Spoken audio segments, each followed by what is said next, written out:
But, Mr. Secretary, you are now going to head back to Washington, and you will arrive to a whole different story and a whole different reaction from your colleagues in Washington as the government shutdown is now entering really almost a month closed, and we are seeing real impact. Newark International Airport had to have a ground stop because TSA agents are calling in sick. They're not showing up. What is your reaction to what's happening with this government shutdown, and when would you expect some kind of an agreement here to reopen government?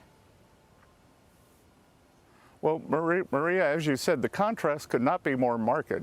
That President Trump comes out to Asia, and I think at the end of the day, just this trip alone may end up in $2 trillion of investment. Then we go home, and the Democrats have decided, because of their poll numbers, because I don't even know why, they've decided to keep the government shut. You know, if you look, the vote is 52 Republicans have voted to reopen. 3 Democratic senators have done the brave thing, come across the line, and we're coming home. And it's a global embarrassment that these Democrats are doing, and I think part of it is the mainstream media is not holding them accountable.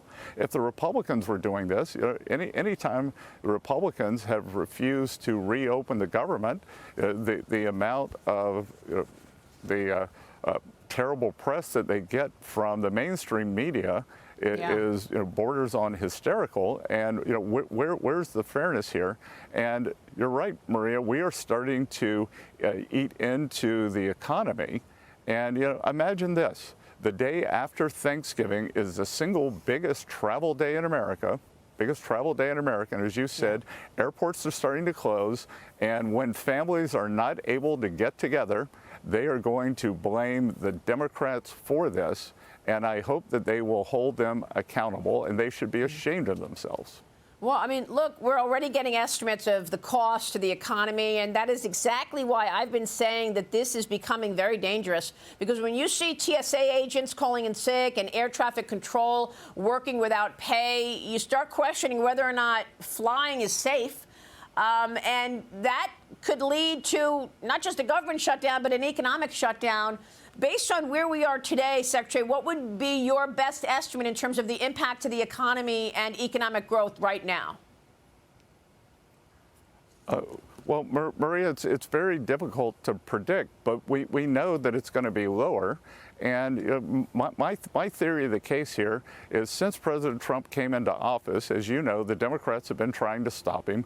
They run to the circuit courts, and then the circuit courts get overruled by the Supreme Courts. They go to the media, and the media is not able to stop him. So what have they done to try to stop this great economic momentum, bringing our country back from the 4 years of the Biden disaster? They're going to shut down the government, and it's like cutting off your nose to spite your face. They're making things worse in an effort to stop the momentum that this administration has, and it's inconceivable to me.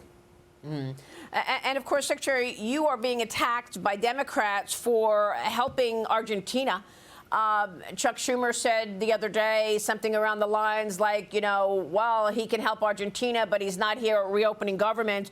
You pushed back at Senators Elizabeth Warren and Amy Klobuchar after their criticism of the administration's $20 billion currency swap with Argentina.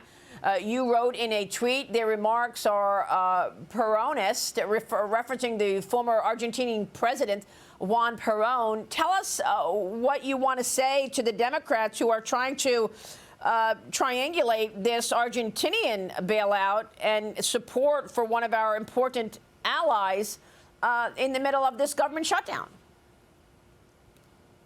Well, just because the Democrats doesn't come to work doesn't mean we don't come to work at Treasury.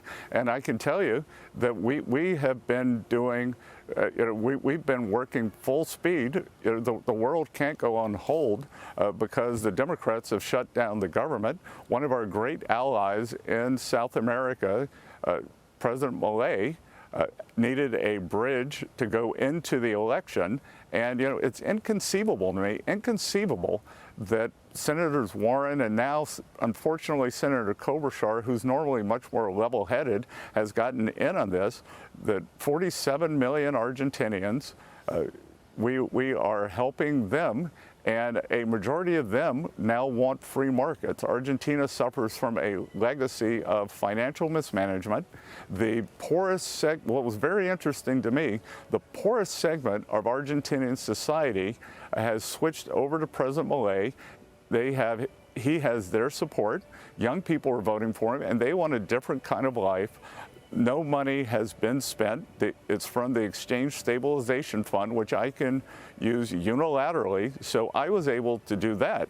In contrast, we had been trying to help the farmers either through payouts or activating the Farm Credit Bureau to help farmers with next year's planting season. But we can't do that because these two senators have are part of the problem in closing the government. So I call on them to reopen the government.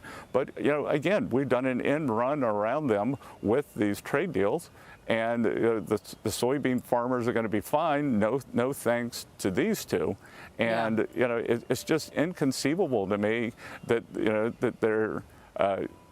that they think that these attacks are going to hold any water, that the business of the U.S. government goes on with or without them. They're just proving how irrelevant they are.